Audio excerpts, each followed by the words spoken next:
अस्सलाम वालेकुम नाजरीन, एमान न्यूज़ के साथ मैं हूं मोहम्मद इब्रार और मैं हूं कंदासम। सबसे पहले न्यूज़ हेडलाइंस। परवेज खट्टर का कहना है कि गर्मियों में बिजली नहीं मिलती और सर्दियों में गैस का मसला है। वफाकी काबीना के इजलास में वज़ीर आज़म के सामने वज़रा भी महंगाई की दहाई देते नजर आते हैं। परवेज खट्टर बोले, गर्मियों में बिजली नहीं मिलती और सर्दियों में गैस का मसला। वज़ीर आज़म साहब हलकों में कैसे जाएं? लोग स्कीमों का पूछते हैं, तरक्याती स्कीमों और गैस स्कीमों के वादे पूरे नहीं हुए। अगर यही हालात रहे तो हम हलकों में कैसे जाएंगे? वज़ीर ख़ारजा शाह महमूद कुरैशी का कहना है, जो कर्ज देता है वो शर्तें भी रखता है। शाह महमूद कुरैशी ने एग्री मोबाइल ऐप की इफ्तिताई तकरीब में खिताब में कहा, पाकिस्तान का शुमार दुनिया के बड़े ज़री मुल्कों में होता है।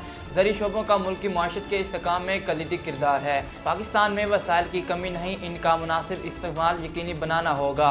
ज़राई इजनास की पैदावार और बढ़ाने के लिए काश्तकार तबके में आगाज़ ज़रूरी है। मुल्क की आबादी का बड़ा हिस्सा ज़राई शोबे से मुंसलिक है। पाकिस्तान की ज़राअत में वो सलाहियत है, ना सिर्फ हम खुद कफील हो बल्कि ज़राई इजनास एक्सपोर्ट भी की जा सकती हैं। Army chief general Qamar Javed Bajwa से बहरीनी नेशनल गार्ड के chief of staff major general Sheikh Abdul Aziz की मुलाकात हुई। ISPR के मुताबिक मुलाकात में बाहमी दिलचस्पी, अफगान सलामती की सूरत हाल, दो तरफा ताउन पर गुफ्तगू हुई। आर्मी चीफ ने कहा कि इलाकाई अमन इस्तेहकाम के लिए अफगान मामले पर आर्मी काविशें नागज़ीर हैं। अफगान अवाम की मुआशी तरक्की के लिए मरबूत आलमी नुक्ता नज़र ज़रूरी है। पाकिस्तान दो तरफा रवाबित की रवायत को बरकरार रखने का ख़्वाह है। मेजर जनरल शेख अब्दुल अजीज़ ने पाकिस्तानी मुसल्लह अफवाज के पेशावराना सलाहियतों को सराहा।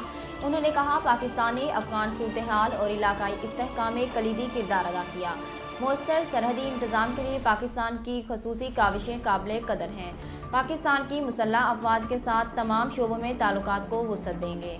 वज़ीर ख़जाना शौकत तरीन ने सरकारी मुलाजमीन की तनख्वाहों और पेंशन के निज़ाम पर अदम इत्मीनान का इजहार किया। वर्चुअल इजलास से खिताब में शौकत तरीन ने कहा, पे और पेंशन का मौजूदा मॉडल पायदार नहीं, कारकर्दगी की बुनियाद पर तनख्वाहों अलाउंसेस मराहत को माकूल बनाने की ज़रूरत है। मुलाजमीन की कारकर्दगी का तयन अहदाफ की बुनियाद पर किया जा सकता है। बेहतरीन कारकर्दगी का मुजाहरा करने वालों को इनामात के साथ मुआवजा भी दिया जा सकता है। उन्होंने बुनियादी तनख्वाहों के ढांचे में बेज़ाब्तियों को दूर करने पर जोर देते हुए कहा कि तमाम महकमों और इदारों के लिए यकसा बुनियादी तनख्वाहों का ढांचा तजवीज़ किया जाएगा। शौकत तरीन ने पेंशन के मामले में बैनुल अक़वामी तौर पर राज तरीक़ों को अपनाने की तजवीज़ दी और मुआवजे को कारकर्दगी से जोड़ने के लिए दायरे का वज़ा करने की ज़रूरत पर जोर भी दिया। नाज़रीन, अब तक के लिए इतना ही। मज़ीद खबरों और तफ़सीलात के लिए देखते रहिए MR न्यूज़।